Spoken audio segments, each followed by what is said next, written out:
جرخانه که آبوریا پیس پیتوی پیزه که تایبت هیئت نواری ما کردستان دا کو بشید پروژه خدمت بکت و بشید جی جرخانه که آبوریا پیس جی آواب که پارتی چید وی کاری بکت پلان آوی دا هیئت چاوا کار بکت دهاتی دا کو سرکفتنش بوی خو مسوگر بکت دنگین ولاتی اب دست ببیند رئیس رمضان عبدالرحمن محمد کاندید پارتا دموکراتا کردستان ال بازنه دهو که پای که راست خود گلمه دا زیر طرف مجاری بحثین رئیس رمضان گلک سپاس کوین گلمه دا پارتی نوا حکومت دا بو چی او کار و پروژه هاتی نکرم تایبت گریدای پیس کردن جرخانه آبوری دست کفتر خود زاند زۆر سپاس بۆ دەرفەتە من مامۆستا ڕەمەزان گەرزەگۆران کاندیدی ژمارە 21 لەسەر لیستی پارتی دموکراتی کوردستان لە بازنەی دووەم پارتی دموکراتی کوردستان لیستی 1990 لەژێر دروشمی ئارامی و ئاوەدانی پێکوەیی و خۆڕاگری 14 خاڵی داڕشتووە کارنامەی پارتی دموکراتیسیان سەرجەم سێکتەرەکان لەخۆ دەگرێت لە ماوەی ڕابردوو یاخود لە کابینی نۆمی حکوومەتی هەرێمی کوردستان تاکە حیزب و تاکە لایەن بووە کە بەرنامەکانی لە سەرجەم سێکتەرەکان جێبەجێ کردووە ئەو کارنامەی کە جەنابی سەرۆکی حکوومەت ڕێزدار کاک مەسرۆر بارزانی سوێندی یاسایی لەسەر خوارد و هەموو بابەت و بڕگەکانی وەک خۆی جێبەجێ کردەوە بەو پەڕی ئەمانەت و ئەرک و بەرپرسیارەتی لە ئەستۆ گرتووە و لە سێکتەرە جیاوازەکان لە کەرتی پەروەردە لە کەرتی کشت و کاڵی لە کەشتی گەشتیاری و سەرجەم کەرتەکانی تری ئێستا لە کارنامەی 1990 پارتی دموکراتی کوردستان 14 خاڵی داڕشتووە کە سەرجەم لایەنەکان لەگەڵ دەگرێتن لە ماوەی ڕابردوو ئەگەر سەیری کوردستان و شار و شارۆچکانی هەرێمی کوردستان و بە تایبەتی پارێزگای دهۆک و ئیدارەی سەربەخۆی زاخۆ بکەین دەبینین چەندین بەندا و پۆینتی لەو سنوورە دروست کردووە بۆ ئەوەی ژێرخانی پشت و کاڵی و سەرمایەی جۆتیاران و وەژێرخانی ئابووری ئەمن و ئاسایشی خۆراک بپارێزێتن بۆ سەرجەم کوردستان و هاوڵاتیانی پارێزگای دهۆک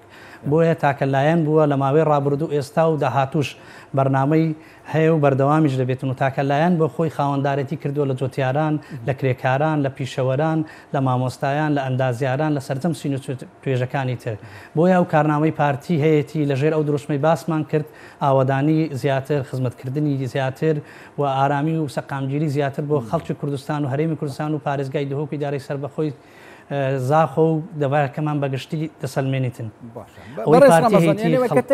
قوڵاوی مێژووە دەشکەوتە شانازیە سەروەریە چونکی ئەو جهند و سەرکەفتیە بووە و دەستی و گەشتی بێ جوداهی خزمەت کردیش بەرەندی ژێڤەتێکردن دل سەریا بەردام بە بۆ vê carê lîsta 109 چونکی خەڵکی گازنده هەنە لەوان ناوچەیان و پارتی دەستی خزمەتê negihandiye چونکی ڕێگری هەبینە سەرۆکوەزیران jî gotiye vê carê çi rêgiriya em nahêlîn dê çawa kar bikit planên xwe sedased cêbcê bikit dîv taybetî jî wan 14 xalên hatîne danan پشت ئەستور بە جەماوەری خۆشەویستی کوردستان لە سەرجەم پارێزگای و ئیدارە سەربەخۆکان و بە تایبەتیش پارێزگای دهۆک و بادینان و ئیدارەی سەربەخۆی زاخۆ ئەو کارنامەی لە کابینەی نۆیەمی حکوومەتی هەرێمی کوردستان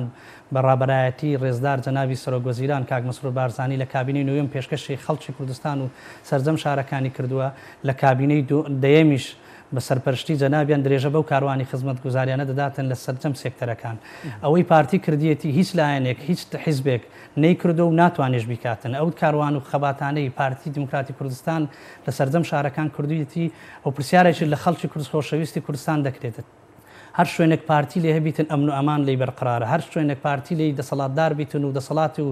ڕەهابیتن لەو شوێنە ئاوەدانی و ئارامی و خۆشگوزارانی و خزمەتگوزاری لی جێبەجێ دەکرێتن و لە کارنامەی کابینەی دەیەمی حکوومەتی هەرێمی کوردستان کە بە ڕێبەرایەتی جەنابی سەرۆکوەزیران یەک دەسەڵات یەک حکوومەت یەک پارتی لە دەسەڵاتی لە سەرجەم جملەکان دەبێتن واتە حکوومەتێک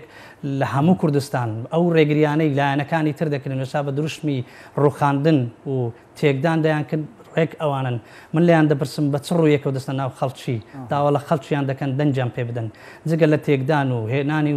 هێنانی کارگەی مادەی هۆشبەر لە سنوورەکانیان و تێکدانی ماڵ و سەروەت و سامانیان و بردننی داهات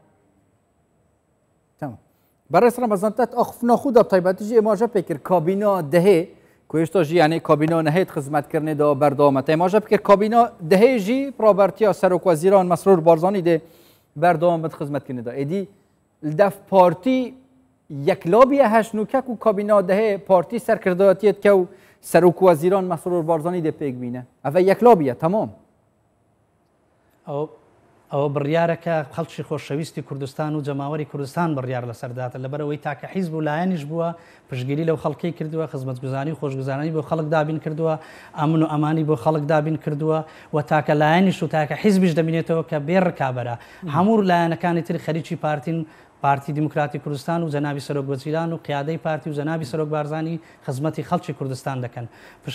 پشتگەرمی بەو خەڵکە خۆشەویستە بە دەنگدەرانی خۆشەویست بۆیە ئێمە لە کابینەی دەیەمی حکوومەت هێرمی کوردستانیش بەڕابەرایەتی و قیادەی جەنابی سەرۆک وەزیران درێژە بە کاروانی خزمەتگوزاری دەکەین دەستی ئەو لایەنە کارنامە و بەرنامە پارتی و لیستە ١09 یا دیارە 14 خاڵێنوێ بۆ نمونە ئەو خاڵامەژی بەحەزکردی پێسکردنا ژێرخانەیە ئابووری عالیان دنیاجی و کچافداری سیاسی جیم بر لوکه جیم آجا پیکت بجد اگر تا چه برنامه پلان نبن باشترین پلان اوت دجاتی یا پارتی کی دا یعنی هست و سوزا خلکی بوده بیت جولاندن هولا که بدی کرسیاب دست بخی بود چی عالیان دن دجاتی یا پارتیت کنو برنامه پلان وانانت اشکرانه ما جال لێرەوە بەو میبەرەوە بە هەموو خەڵکی کوردستان و لایەنە ڕادەگەیرن چۆن باو باپیرانتان پلانە نەگریسەکان و خەون و خەونە حۆشتریەکانیان ژێر ئاخ کرد ئەوان و کوڕەکانیشان ناتوانن ڕۆژێک لە ڕۆژان ساتێک لە ساتەکان بگەنە ئاستی پارتی دیموکراتی کوردستان و بتوانن ڕێگری لە کاروانی خزمەتگوزاری و سەرکەوتنەکانی پارتی بکەن ئەوە سیاستکردن بە جوت هاویشتن ناکرێتن خەڵکی خۆشەویستی سەرجەم شار و شارستانی کوردستان و بە تایبەتیش پارێزگای سلێمانی و شاری شەهیدان و هەڵەبجەی شەهید و دەواازەی ڕاپەڕین و پشدەر و هەموو ئەو شوێنانەی تر دەبینن کە چۆن ڕفتار دەکاتن چ تعاملێکیان لەگەر خەڵکی تر کردووە و باشترین نمونەش ئەوە هەولێری خۆڕاگر هەولێری ئاوادانکردنەوە بادینانی سەرکەش کە چ خزمەتێکی کراوە لە سایەی پارتی دیموکراتی کوردستان و جەنابی سەرۆک وەزیران کاک مەسرور بارزانیە بۆیە دەبێت ئەم خەڵکەی ئەو شوێنان و تەواوی شار و شارستانی هەرێمی کوردستان سزای ئەو لایەنانە بدەن کە ڕێگر بوونە لە کاروانی ئاوادانکردنەوە خزمەتگوزاری و ئامن و ئەمنان و هەتا دوایی و ئەوان تەنها کاری تیرۆریستی کاری تێکدان و سوتاندنی ماڵ و بازار هەروەها بردینی و برینی و بردننی سەرجەم داهاتە ناوخۆیی و خاڵە گومرێچەکان لە بەرژەوەندی خۆیان بەکاردەهێنن دەبی خەڵک بپرسی تا جەنابی سەرۆک وەزیران جەنابی کاک مەسرور بارزانی ڕووی لە پارێزگای سلێمانی نەکرد شەقامی 100 مەتری دانەنرات ڕووی لە پارێزگای هەڵەبجە کرد زانکۆی هەڵەبجەی لەوێدانە زانکۆی پزیشکی لەوێ کردەوە و دەواازەی ڕاپەڕین و کە چەندین پرۆژەی خزمەتگوزاری پێشکەش کرد دەبێ بپرسن ئەوانە ئەو داهات و سەرمایانەی پێشتر دزیوانە لە سەرانەساندن لە خەڵک و مەربەبەرهێنە و سەرمایەداران و هەتا دوایی جگەل لەوانە هیچی دەستکەوتێکی تریانە بۆیە نەخۆیان و کوڕەکانیان و نەوەی داهاتوشیان ناتوان ڕۆژێک لە ڕۆژان بتوانن بگەنە ئاس پارتی و خزمەتەکانی پارتی بۆیە هەمیشە یەکەمی بێ ڕکابەر دەبینن و بەڵێن بە خەڵکی خۆشەویست جەنابی سەرۆک وەزیران و جەنابی سەرۆک بارزانی گەنجەک و کاندیدی لیستە 109 ji bo van هەڵبژارتنان یعنی ji bilî karname û plana lîstê bixwe tu weke gencek plana te bixwe çi ye gencab taybetî jî derfetên kar yan jî beşdarîkirina wê proseya avadankirinê da pêskirina abûreka pês yanî jêrxaneka pês ya abûrî çi aliyekî vê hêndê hewildin xizmeta gencan bikin yan jî planên te çi ne ji bo parlemanê لە ژێر چەتری دروشمەکانی پارتی دیموکراتی کوردستان من لە ماوەی ڕابردوو ئێستادا ئەوەی پێویست بێت لە خزمەت خەڵکی خۆمان بوومان لە بەتایبەتی لە دەڤەری گۆرانەتی و ناوچەی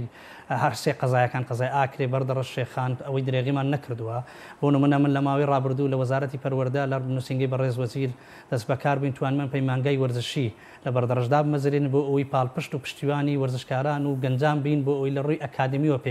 پێیان بگەینین و کار لەسەر ئەو پرۆژانە دەکەین کە دەبێتە هۆکارێک بۆ خزمەتکردنی خەڵکی خۆشەویست و چینی هەژار و هەروەها ئەمە لە دەڤەری گۆرانەتی و ناوچەی بەردەڕەش و قەزای بەردەڕش و ئاکرێ خاقێکی بە پیتمان هەیە بۆ ئەوەی بتوانین دەستی سەرمایەداران دەستی وەبەرهێنان دەستی ئەوانەی دەتوانن کار بکەن لە بیرشمان نەچیتن لە ڕۆژهەڵات و ڕۆژئاوای قەزای بەردەڕش دوو ڕووباری گەورەمان هەیە بۆ ئەوەی پرۆژەی استراتیژی و ئاوەدانی و کشتتوکاڵی و گەشتیاری بێنین ئەوە دەبێتە دەرفەتێک ناوەندێک بۆ ئەوەی هەڵی کار بۆ گەنجانمان بدۆزینەوە سپاس بۆخوا کابینەی نوێمی حکوومەتی هەرێمی کوردستان چەندین کارگە و چەندین معمەلی لەو سنوورانە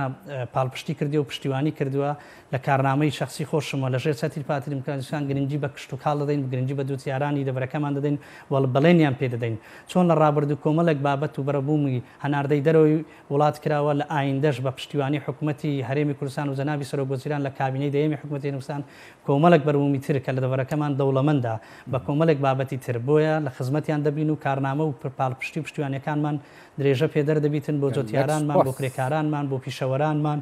بۆ لایەنی پیشسازی و کارگێڕی و هەموو ئەو بابەتانەی لەو دەڤەرە هەیە دەبنێ پشتیوانێکی سەرسەخت و داکەوتی کارێکی سەرسەخت بۆ گەیاندنی داواکاریەکان و جێبەجێکردنی پلان و بەرنامەکانیان دەوەرەکەمان پێویستی بە ئاوردانەوەی جدیترە بەڵێنتان پێ دەدەین دەنگدرانی خۆشەویستی هەرسێ قەزای بەردەش ئاکرێ شێخان و سەرجەم پارێزگای دهۆکوی دارەی سەر بەخۆی زاخۆ چۆن لە ڕابردوو ئێستا لە خزمەت ئێوەی خۆشەویستدا بوون لە ئایندەش درێژە پێدەری ئەو ڕێبازە دەبین و لە خزمەتتان دەبین هیچ جمگەیەک هیچ شوێنێک ناهێنەوە کە دەستمان نەگاتێ لە ژێر کارنامە و ڕێبەرایەتی جەنابی سەرۆکوەزیران زۆر سپاس بۆ گەلەک سپاس پیڤیا سەرکەفتنی پیڤیا خزمەتکردنەکە زێدەتر شالیەوە و بەڕێز ڕەمەزان عەبدوڕەحمان محەممەد کاندیدە پارتە دەموکراتە کوردستان هێلبازنەوە دووکێ وایکە ڕاستە خۆش بەردەڕەش گەڵمە هەر بژی